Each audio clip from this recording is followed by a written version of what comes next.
ছোট লোকের মতো আমরা নাকি মশারি ব্যবহার করি, আর যারা মশারি ব্যবহার করে তারা নাকি ছোট লোক। তো ফেসবুকে না আসলে এসব আমি জানতামই না যে মশারি ব্যবহার করলে তারা ছোট লোক হয়।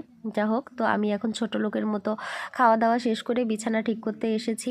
যেহেতু আমার একজন 7.5 বছরের ছোট বাচ্চা রয়েছে, তো তিনি ইচ্ছা মতো খালি পায়ে এসে বিছানায় ওঠে আর বিছানাগুলোকে নোংরা করে দেয়।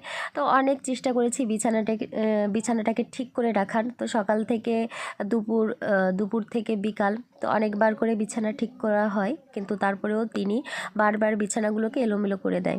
যা হোক, তিনি যতদিন বড় না হবেন ততদিন তো আমার এই অত্যাচারগুলো সহ্য করতেই হবে। আর সত্যি কথা বলতে কি, ওর এই অত্যাচারগুলো আমার বেশ ভালোই লাগে। যেহেতু আমার কোল্ড অ্যালার্জি, তার জন্য কিন্তু আমরা সুতির মশারি ব্যবহার করছি। তবে সারা বছর যে সুতির মশারি ব্যবহার করি তেমনটা কিন্তু না, নেটের মশারি বেশিরভাগ সময় ব্যবহার করা হয়।